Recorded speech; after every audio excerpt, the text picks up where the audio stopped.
Doctor क्षमा पाटणे तुमचं नाव आहे. Yes, sir. आणि ते मला नाव फार छान आवडलं. म्हणजे Thank you. स्त्रियांची जी क्षमाशील वृत्ती असते, पार्डनिंग, ही तुमच्यामध्ये आहे आणि स्त्रियांची पण असते. परंतु त्या सर्वांच्यावर प्रेम करत असताना, त्या सर्वांना क्षमा करत असताना त्यांच्या आरोग्याची काळजी कोण घेणार, हा बरोबर. महत्वाचा प्रश्न आहे. आणि म्हणून तुम्ही हा आज महत्वाचा विषय तिथे घेतलात.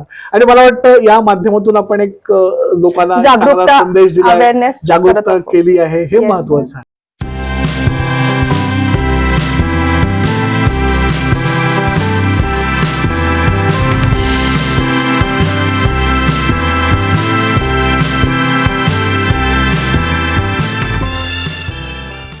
हाय, मी डॉक्टर क्षमा, तुमची होस्ट आणि दोस्त.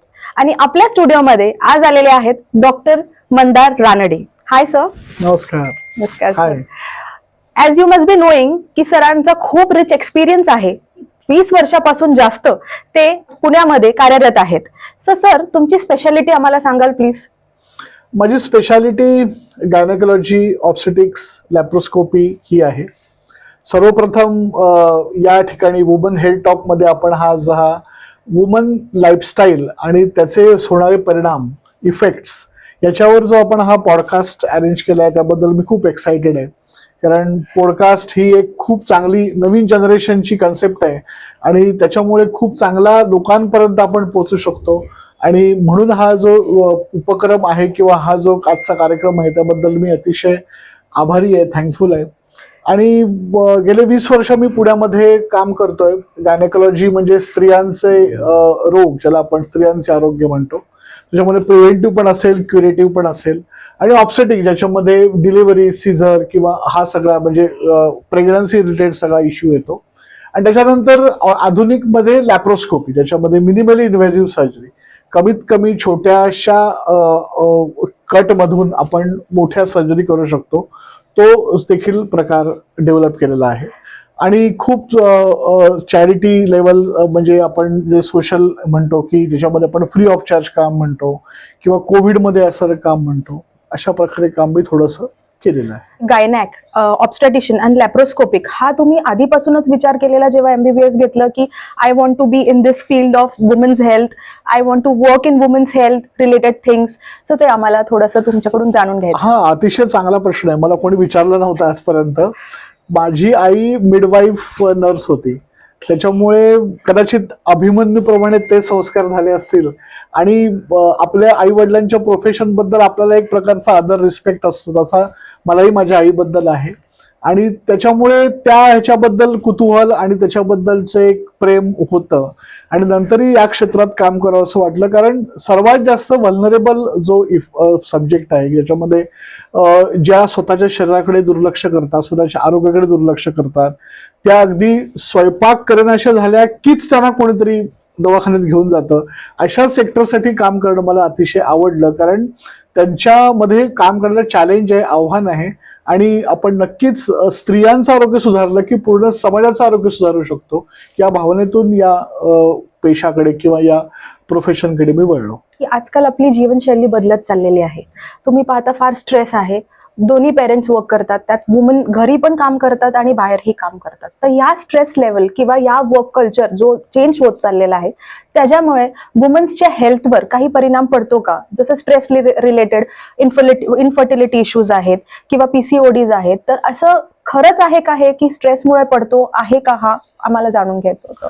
नाही, स्ट्रेस हा जो फॅक्टर आहे ना, तो समाजातल्या सर्व घटकांना आहे. म्हणजे मी तर म्हणेन, आता लहान मुलांना जे परीक्षा देत आहेत त्यांना पण स्ट्रेस आहे. कारण आपण बरोबर. पूर्वी आनंद म्हणून परीक्षा द्यायचो किंवा हो. शाळेत मजा म्हणून जायचो, खेळायला मिळायचं म्हणून. बरोबर. पण आता त्यांना ह्याला एवढे टक्के, त्याला तेवढे टक्के, पेरेंट्सचं प्रेशर बरोबर. सगळ्यांवर आहे. त्याच्यामुळे तो स्ट्रेस जो आहे तो स्त्रियांवर सुद्धा असणार. आणि फार करून ज्या वेळेला ते IT सेक्टरमध्ये आहेत किंवा ज्याच्यामध्ये आपण म्हणू टार्गेट आहे त्यांच्यामध्ये की हे तुम्हाला करायलाच पाहिजे, नाहीतर मग तुमच्या परफॉर्मन्सवर परिणाम होईल किंवा तुमच्या सॅलरीवर परिणाम होईल, अशामध्ये तो नक्की स्ट्रेस तुमच्या शरीरावर परिणाम करतो. आणि मुख्यत्वे करून स्त्रियांच्या हार्मोन्सवर, बरोबर. की जे सबकॉन्शियस माइंडला आपल्याला कळतच नाहीये त्याचा परिणाम काय होतोय. आणि मग त्याचा संबंध स्त्रीबीज तयार होण्याशी आहे, प्रेग्नन्सीशी आहे. आणि मग त्याच्यामुळे हे सगळे इन्फर्टिलिटी, तुम्ही जो आता स्पेसिफिक विषय म्हणालात, तो त्याच्यामध्ये निर्माण होऊ शकतो. त्यामुळे स्ट्रेस हा मोठा कारण या सगळ्यामध्ये आहेच आहे.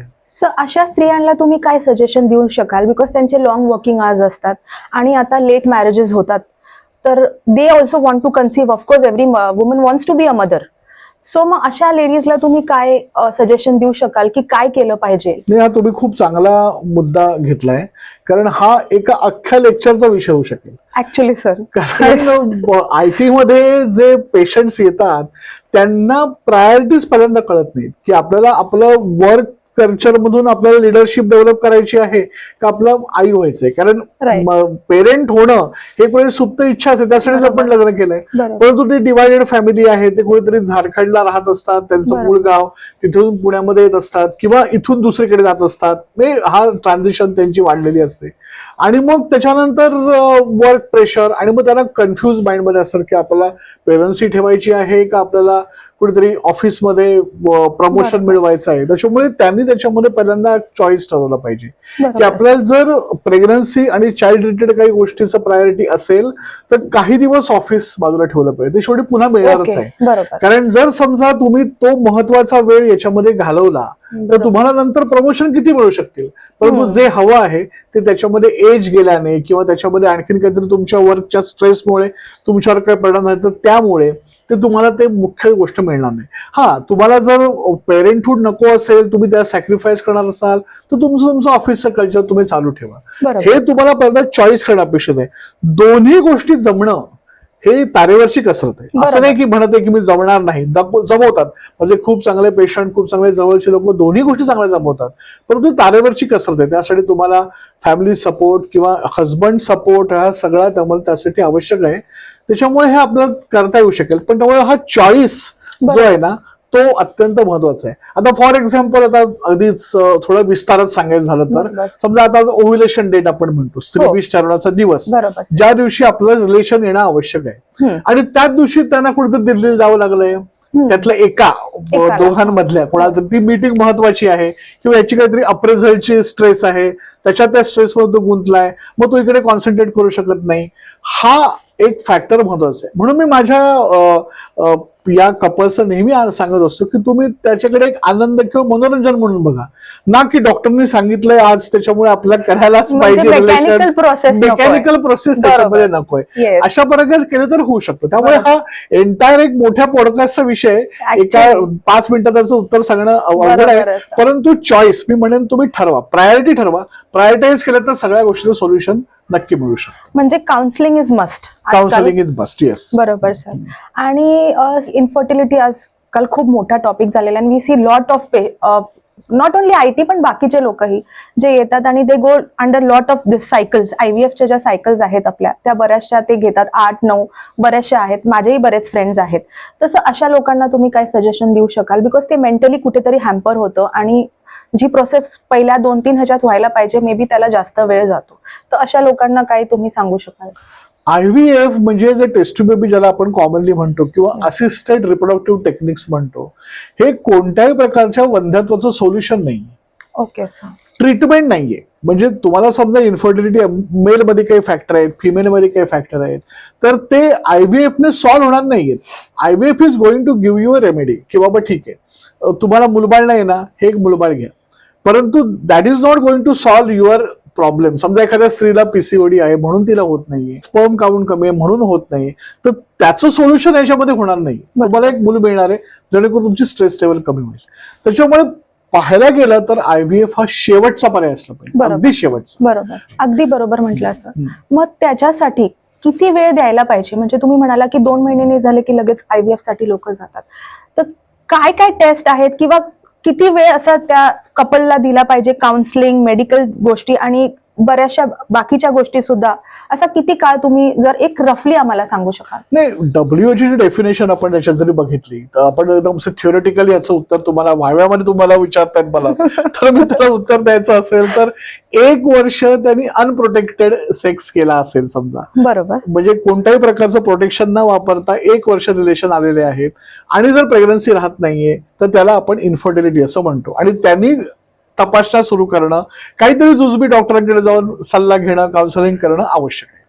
आता हा जो 1 वर्षाचा कालखंड आहे तो समजा एखाद्या कपलचं लग्न समजा 25-26 वर्ष झालंय, तर 1 वर्ष 2 वर्ष पण झालेलं चालेल, पण त्यांचं लग्नच मुळात 35 नंतर झालंय, 38 वर्ष 39 वर्ष, तर त्यांच्यासाठी मात्र हा हाय टाइम आहे. बरोबर. कारण जेवढं तुम्ही एज उशिरा होईल तेवढं त्या एजच्या क्वालिटीवर परिणाम होईल, मग ते बरोबर. पुरुषांचं असेल स्त्रियांचं असेल, त्यामुळे त्यांच्यासाठी हाय टाइम आहे. त्यामुळे Okay. हा कधी तपासण्या करायच्या किंवा कधी ट्रीटमेंट सुरू करायची हा थोडासा रिलेटिव्ह आहे. Okay. जेवढं अर्ली मॅरेज तेवढं तुम्हाला थोडासा वेळ दिलेला त्याच्यामध्ये चालेल. आणि दुसरा त्यातला विषय असतो, काही लोकांना रिलेटिव्ह इन्फर्टिलिटी असते, म्हणजे त्यांना वारंवार गर्भपात होतात, वारंवार अबॉर्शन होतात, बरोबर. त्यांच्यासाठी मात्र ती धोक्याची घंटा वाजलेलीच आहे. बरोबर. त्यांनी लवकर ट्रीटमेंट घेणं त्याच्यामध्ये आवश्यक आहे. Okay sir. आणि सर आपण पाहतो की बेबी झाल्यावर पण सपोज एका फिमेलला वेळ द्यावा लागतो, because they go through a lot of tremendous emotional imbalance असतो, बिकॉज आपण म्हणतो पोस्टपार्टम डिप्रेशन्स वगैरे येतात. हा थोडासा वळवला टॉपिक, पण मोस्टली वुमेन्स हेल्थवर आहे म्हणून मी हा टॉपिक विचारला, कारण बऱ्याच लोकांच्या ह्याच्यात येतात. आजकाल बरंच काउन्सिलिंग ही चालू आहे लेडीजचं, की ते डॉक्टर्सकडे येतात. तर what is this postpartum depression also, की तुमच्याकडेही काही लेडीज आले असतील, त्यांना कळत नसेल की वाय दिस हॅपनिंग. मग तुमच्याकडे as a gynaec you are the first person, जेव्हापासून ते प्लॅन करतात बेबी तर एंड पर्यंत ते तुमच्याकडे येतात. इव्हन आफ्टर डिलिव्हरी ते तुमचे सल्ले घेत असतील. तर व्हॉट एक्झॅक्टली इज दिस?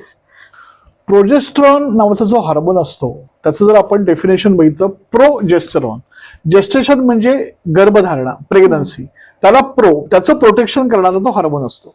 तर नॉर्मल एखादी स्त्री जर आपण बघितली, तिच्या मेन्स्ट्रुअल सायकलमध्ये तो 3 नॅनोग्राम पर ml किंवा 5 नॅनोग्राम पर ml एवढा कमी प्रमाणात असतो. प्रेग्नन्सीमध्ये ऍट टर्म शेवटच्या काही दिवसांमध्ये तो 500 पर्यंत जातो. ओके. आणि ज्या वेळेला डिलिव्हरी होते त्यावेळेला तो पुन्हा खाली यायला लागतो. हा जो काही ग्राफ आहे हा झेपणारा नसतो त्या स्त्रीला. ओके. सगळ्यांनाच झेपतो असं नाही. आता पुरुषांच्या लाईफमध्ये अशा प्रकारचे हार्मोनची चढउतार होत नाही, त्यांचं टेस्टोस्टेरॉन कायम राहतं. पण स्त्रियांमध्ये हा हार्मोन पहिल्या 14 दिवसात वेगळे, नंतर 14 दिवसात वेगळे. तसं हा पोस्टपार्टम जो काही एकदम सडनली ग्राफ कमी झालेला आहे तो काही स्त्रियांना सहन होत नाही. त्याबरोबर त्यांचा ट्रॉमा असतो, सिझर असेल, नॉर्मल डिलिव्हरी एखादा कट असेल, किंवा फिडिंगमुळे होणारे पॅटर्न बदलतात झोपायचे. बाळ झोपतं तेव्हा आपण झोपायचं आणि बाळ उठतं तेव्हा आपण जागा राहायचं. हे तसं अवघड असतं सगळं करणं. बरोबर. सगळ्या स्त्रियांनाही जमतं असं नाही. मात्र काही स्त्रियांना या हार्मोन विड्रॉलचा असा भयानक परिणाम जाणवतो की त्या पोस्टपार्टम डिप्रेशन मध्ये, सायकोसिस मध्ये जातात आणि इतक्या लेवलला जातात की त्या आपल्या बाळाला ओळखत नाहीत, बाळाला दूध पाजण्याच्या होतात, किंवा घरातल्या लोकांना ओळखत नाहीत, त्यांच्याशी वियर्ड बिहेवियर करायला लागतात. आणि मग त्याला जर घरच्यांचा सपोर्ट नसेल किंवा त्याच्यामध्ये काही आपण ज्याला म्हणतो केमिकल रिसेप्टर्स, म्हणजे ज्यासाठी काही गोळ्या आपल्याला द्यायच्यात, त्या जर दिल्या नाहीत, मानसोपचाराचा सल्ला घेतला नाही, हा केवळ गायनेकचं काम नाही, केवळ ऑब्स्टेट्रिशियनचं काम नाही, त्यामध्ये सायकॅट्रिस्टची पण मदत घ्यावी लागते. परंतु ते देणं, सायकोथेरपी देणं, गोळ्या देणं, याच्या माध्यमातून ते कमी करायला लागतं. त्याच्यामुळे हा गंभीर विषय, प्रमाण कमी आहे परंतु हा पण एक त्यातला गंभीर विषय आहे. पण हा लगेचच सुरू होतो की कालांतरानंतर ही होऊ शकतो? 8 दिवसांनी साधारणतः सुरू होतो असं माझ्या ऑब्झर्वेशन मध्ये आलंय. 8 ते 10 दिवसात सुरू होतो आणि साधारणतः 1.5 महिन्यापर्यंत जो पण स्त्रीचे पिरियड्स येत नाहीत तोपर्यंत साधारणतः हा पिरियड, ज्याला आपण लॅक्टेशन पिरियड म्हणतो, 6 महिने 8 महिने कोणाचे येत असतील तोपर्यंत चालू शकतो, किंवा त्याच्यामध्ये आणखीन तो प्रोलॉंग सुद्धा होऊ शकतो. त्यातून लाईफ टाइम सुद्धा त्याच्यामध्ये काहीतरी घडामोडी अँझायटी डिप्रेशनच्या होऊ शकतात. त्यामुळे हा गंभीर विषय आहे आणि तो चांगल्या पद्धतीने हाताळला गेला पाहिजे. पण हा ट्रीटेबल आहे? ट्रीटेबल आहे. म्हणजे कुठलीही स्त्री बिना संकोच डॉक्टरकडे, म्हणजे त्यांनी विचार केला पाहिजे की दिस इज अ ट्रीटेबल कॉज आणि I should visit a psychiatrist. I am not kind of एक स्टिग्मा जो असतो तो स्टिग्मा आपण दूर करून त्या स्त्रीला प्रॉपर गायडन्स दिला पाहिजे. नक्कीच दिला पाहिजे. कारण हे जे अचानक जे बिहेवियर मध्ये चेंज झालाय, बदल झालाय, तो सगळ्यांनी काळजीने घेतला पाहिजे. त्याला इग्नोर किंवा दुर्लक्ष करायची गरज नाही, त्याचा आपण त्याची काळजी घेण्याची गरज आहे. सर, आता आपण बघितलं की जनरली एक यंग फिमेल्स बद्दल आपण बोललो, त्यांच्या इन्फर्टिलिटी विषयीच बोललो आपण, त्यांच्या पोस्टपार्टम डेफिनेशन्स किंवा त्या गोष्टींबद्दल बोललो.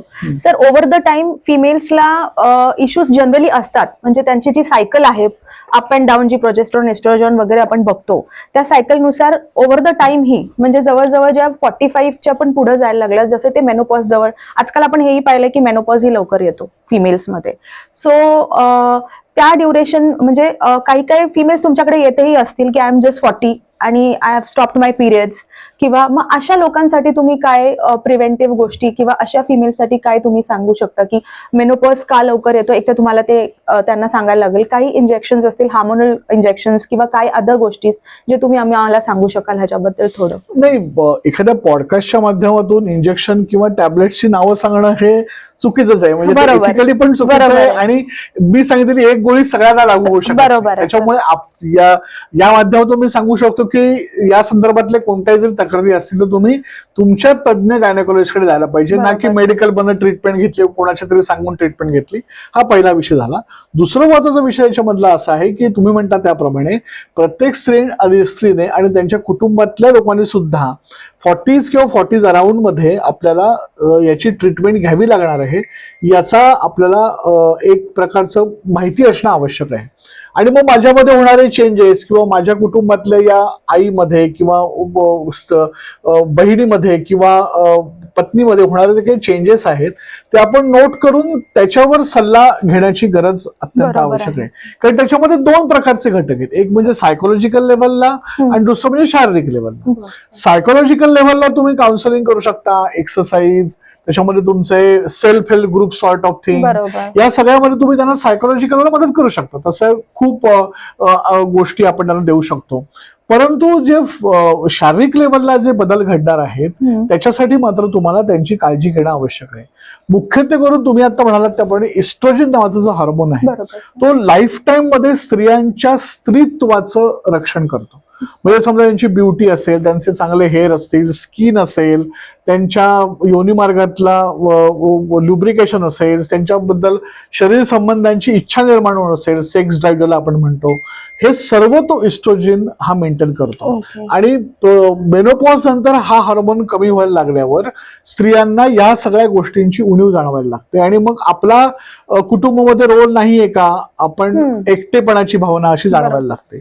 त्याचबरोबरीने हा जो इस्ट्रोजन नावाचा हार्मोन आहे तो हाडांची ठिसूळ होण्यासाठी प्रोटेक्ट करतो. म्हणजे ऑस्टिओपोरोसिस होऊ देत नाही, बरोबर. हृदयाचं रक्षण करतो, डायबिटीस होऊ देत नाही आणि एकंदरीत स्त्रियांच्या शरीराला तो प्रोटेक्टिव्ह अशा स्वरूपाचा हार्मोन असतो. बरोबर. ते प्रोटेक्शन निघून गेल्यामुळे त्यांना जॉईंट पण होऊ शकतात, ऑस्टिओपोरोसिस होऊ शकतो, हृदयाचे त्रास होतात, बरोबर. त्याच्यानंतर याच्यामध्ये कॅन्सरचं प्रमाण डेव्हलप व्हायला लागतं.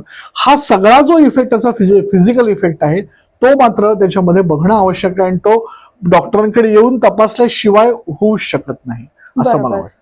म्हणजे तुमचं म्हणणं असं आहे की जे चेंजेस तुम्हाला दिसायला लागले ओव्हर द एज 40s मध्ये 50s मध्ये, do visit your gynaec, do visit him, talk to him about your health, talk to him about your personal health and he will guide you for that. हे तुमचं म्हणणं आम्हाला पटलं sir. दुसरं म्हणजे एक असं आहे की फिमेल्सला लॉट ऑफ वेळा आपण पाहतो की फायब्रॉइड्सचा पण एक खूप मोठा प्रॉब्लेम असतो आणि ते लवकर त्यांना कळत नाही. म्हणजे त्यांनी जेव्हा खूप रक्तस्राव व्हायला लागतो अशा वेळेस ते डॉक्टरकडे जातात. सोनोग्राफी मार्गे आपल्याला कळतं की त्यांना फायब्रॉइड्स आहेत. तर काही लोकांना मल्टिपल फायब्रॉइड्स असतात, काही लोकांना एकच मोठा फायब्रॉइड असतो. सो पण त्यांच्यामध्ये तेही गैरसमज आहे की त्यांना हिस्टेक्टॉमी म्हणजे पूर्ण युटरस काढायचं नसतं. तर मग अशा लोकांना सर तुम्ही काय सजेशन द्याल? ह्याच्यामध्ये लॅप्रोस्कोपिक पण आता आलेले आहेत, दुर्बिणीतून तुम्ही म्हणाले सर, तर अशाबद्दल तुम्ही आम्हाला काय सांगू शकाल ह्या गोष्टींबद्दल? नाही, फायब्रॉइड ही एक मांसपेशीची गाठ आहे आणि जसं व्यायाम करणाऱ्या माणसांना गाठी होतात चरबीच्या किंवा मांसाच्या, तशा प्रकारे गाठी होतात, फक्त या गर्भाशयावर होतात. आणि मग युट्रसवर हे गाठी झाल्यानंतर त्याचे दोन दुष्परिणाम होतात. एक म्हणजे त्याच्यामुळे मासिक पाळीच्या वेळेला जास्त रक्तस्राव होतो, ब्लिडिंग होतं, जे स्त्रियांना सहन होत नाही आणि त्याच्या माध्यमातून रक्त कमी होणं, अॅनिमिया वगैरे हा सगळा प्रकार होऊ शकतो. आणि दुसरं, ही गाठ ज्याच्यावर प्रेशर देणार आहे त्याचे प्रेशर सिम्पटम्स होणार. म्हणजे समजा स्टमकवर, जठरावर जर प्रेशर दिलं तर भूक नाही लागणार, इंटेस्टाईनवर दिलं तर इनडायजेशन होईल, अपचन होईल, किडनीवर दिलं तर किडनीमध्ये सूज वाढेल किंवा त्याच्यामध्ये युरेटरमध्ये पाणी साठेल किंवा तशा प्रकारचे परिणाम, ब्लॅडरवर प्रेशर दिलं तर सारखं सारखं लघवील जाणं अशा स्वरूपाचे त्रास होईल. तर असे त्याचे प्रेशर सिम्पटम असतात. आणि तिसरा ग्रुप म्हणजे इन्फर्टिलिटी, ज्याच्यामध्ये गर्भाशयामध्ये जर एवढा मोठा गोळा वाढायला लागला तर बाळ कुठे वाढणार, म्हणून त्यांच्यासाठी तो एक प्रकार असतो. त्यामुळे सर्व फायब्रॉइडची ट्रीटमेंट एक नाहीये. काही वेळेला आपला फक्त फायब्रॉइड काढायला लागतो, काही वेळेला फायब्रॉइड काढून त्याच्या बरोबरीने आपल्याला गर्भाशयाची पिशवी सुद्धा म्हणजे युट्रस सुद्धा त्याच्यामध्ये काढायला लागतो. तर अशा प्रकारे सर्वांसाठी टेलर मेड ट्रीटमेंट वेगळे आहे. परंतु तो फायब्रॉइड हा जो आहे तो जागतिक आरोग्य संघटना, फिगो आणि या सर्व ज्या आहेत त्यांचे रिसर्च, एव्हिडन्स बेस्ड रिसर्च आहे, त्याच्यानुसार आपण असं म्हणतो की साधारणतः 5 सेंटीमीटरच्या खालचे आहेत आणि जे काही लक्षणं दाखवत नाहीत अशांना आपण इग्नोर करू शकतो किंवा त्यांच्यासाठी आपण मेडिकल ट्रीटमेंट किंवा अदर नॉन सर्जिकल ट्रीटमेंट आपण त्यासाठी वापरू शकतो. त्याच्या अभाव आहेत किंवा त्याच्यापेक्षा छोटे सुद्धा आहेत, परंतु काही सिम्पटम दाखवतात. म्हणजे समजा ते इन्फर्टिलिटी आहे किंवा ब्लिडिंग आहे किंवा ब्लिडिंगच्या मेन्सेसच्या पिरियड्स वेळेला होणारं खूप पेन आहे, तर अशा प्रकारे जर असतील तर त्यांना मात्र आपण त्याला काहीतरी काळजी घेण्याची गरज आहे, आयदर मेडिकली किंवा सर्जिकली ते काढून टाकण्याची गरज आहे. परंतु ज्या वेळेला स्त्रियांचं वय पोस्ट मेनोपॉझल किंवा नियर मेनोपॉझल आहे, जेव्हा त्यांची फॅमिली कंप्लीट आहे, त्यांना त्या गर्भाशयाची तशी गरज नाहीये आणि त्या फॅमिलीमध्ये कॅन्सरची हिस्ट्री आहे, अशा वेळेला मात्र हे आत ठेवण्यापेक्षा त्याच्यानंतर त्याचे कॉम्प्लिकेशन म्हणून कॅन्सर होण्यापेक्षा ते काढून घेणं हे आपल्याला जास्त योग्य नाही. आता जसं तुम्ही बोललात की fibroid can turn into a cancer, तर हे सगळेच फायब्रॉइड कॅन्सर मध्ये टर्न होऊ शकतात का? नक्कीच नाही, नक्कीच नाही. फायब्रॉइड मध्ये कॅन्सर मध्ये टर्न होण्याचं प्रमाण खूप कमी आहे.